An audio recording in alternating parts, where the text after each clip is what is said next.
So I'm an economist that plays Victoria 3, and I'm going to talk about why I'm an economist that will not play Victoria 3 with the economic and financial mod. I want to say to anybody who uses this mod, if you're having fun with it, keep having fun with it. To the person who makes the mod, you're doing fantastic work. You really are. It's deep, it's profound, you are maintaining it. I salute you on that effort. I do not want to take away from anyone's experience for the fun they're having with this mod, both making it, using it, commenting on it, and everything. Enjoy. Why do I not enjoy it? Okay. The short version would be that this mod takes late 20th and 21st century banking ideas and applies them in an early 1900s context. These are ideas that emerged over time, not all at once. I would much rather see a mod that allows the gradual introduction of these elements than one that says they all are here in 1836. Especially for countries that didn't have central banks, that this one says you're going to get one. The United States did not have a central bank until 1913. Yeah, it had one up till 1836, and then Jackson abolished it. It's gone. And there's a whole situation there with different interest groups and how they would promote and not want that or whatever. It makes me think that a central bank should be a matter of government policy. It should be an institution enacted by legislation, the same way we have secret police, National Guard, and other elements. This should be one of those. And by saying everybody's going to get a central bank and the central bank is going to handle monetary policy, which itself is a Keynesian idea, much, much later. This is for the 20th century, monetary policy. This is, and the way these banks are working, again, it would be, to me, it is the same as saying I've got a mod that gives you nuclear weapons in 1836. The technology, the thought simply wasn't there. It was a different world. And so it doesn't make sense to me. Now, again, for those who enjoy it, if all you're looking for is just a game, like Civilization 6, for example, I had a bad reaction to Civilization 6 because it looked very cartoony. I'm like, oh my gosh, this is not a historical game. And then I thought, but on the other hand, it's not one of those match 3 puzzles. There's a lot more to it in the math. It's got it's got inspiration from historical elements that give differences in how you're going to solve the math problems that allow you to get the happy victory screen. So I was like, okay, this I like. And now I play Civilization 6 and enjoy it on that level. It is not history. If anybody talks about making Civ 6 more historical, like, oh, no. It's just a cool math and map game. That's all it is. And it's great fun. So with that, I think this does make Victoria 3 have some great cool math and map game potential. And again, if you're enjoying it, continue to do so. But what I want out of Victoria 3 is more accuracy. I expect something out of a series that has a detailed map of the world, that has detailed population mechanics, that has detailed history. And that's one thing that was missing with Victoria 3 at launch, historical flavor. The mechanics were in there. And I like how the mechanics have improved over time to give more flavor through the mechanics. Simply by working the way it does and improving the way it works, I get the feeling like I'm actually running a 19th century country. This is nice. We need more history, though. And we need more accurate history.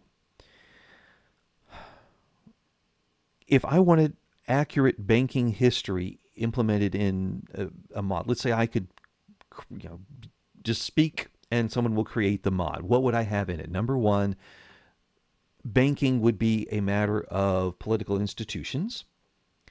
It could be voted in, voted out. Some countries start with it, some countries don't, just like in the regular game. 2, technologies will unlock different potentials. These would be social technologies that give you more banking. We've got to do something about how all the techs have the same research amount to them. Some of these should come quickly. Some of these should come slowly. I wish we had the Victoria 2 idea where you research the main tech and then there's other subtechs that could pop up that will just happen. Because you've researched this main tech, these other ones have a chance to happen over time or something with them that kicks them off. Just so that way we can have a little more variety in how this goes. Because I don't think each one of these bank techs should be knocking out some other tech, or that one big tech unlocks a whole lot of stuff. There needs to be more gradualism in Victoria 3 in general. That's what I'd want to see in a mod as well. I would also want to see where the emphasis can be put on different areas. You've got your central bank. The primary emphasis at first was being able to be liquid to other banks to maintain stability in the banking system. This meant locking in on how much gold or silver was in the economy, and we can do a whole thing on different monetary standards, a whole big thing about those. But locking in that, and then you would guarantee that over time there is very little variation in price. But in the short run, you've got these huge swings up and down in price volatility. It's wild. When you compare price stability and inflation from about, let's say, 1800 to 1914, you would have 0.4% inflation, but your price volatility was at 13.8. After the 30s, and there's this little gray area in the middle, but we'll leave that out. But after the 30s, price stability was at 0.8. So very little variation, but inflation was 3.5%. So its prices go up faster, but in a predictable way. So instead of having these wild swings in prices, and yeah, over the long run, we haven't changed much, but you're getting whipsawed. You know that the prices are going to go up, but in a steady way. And that made it more stable in the economy. So being able to focus on those different areas. Do you want stability in the prices? Do you want stability on interest rates? Do you want stability in the monetary supply? Different aspects can be emphasized, and you can't pick all of them. That's the other part of money. It's like the old saying, you can have fast, cheap, good. Pick any two. You can't pick all three. Same thing with economics. You can focus on, you got three things you want to focus on. Well, pick two, and the other one you're going to suffer. And different interest groups are going to have different weights on those. That's something I'd like to see. And what we have coming out in 1.7 may open the pathway for that, because we're going to have different interest groups with their opinions on wars and how we invest in other countries, and the fact you can invest in other countries. That's going to change a lot of things, I think. And it's going to open some doors that a mod such as I'm describing could be possible. And I would play with that one. I would work on that one.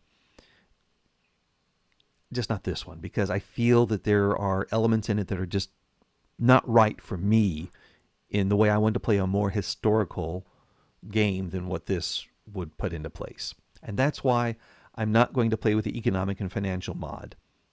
I think it's a great effort, but it's not for me. And I hope you enjoy this. I hope you appreciate this. I hope you're not offended. Because there's a lot in Victoria 3, a lot of different ways to play it, a lot of different ways to enjoy it, and none of them are wrong. If you're having fun with it, you're having fun, you're winning the game, enjoy it.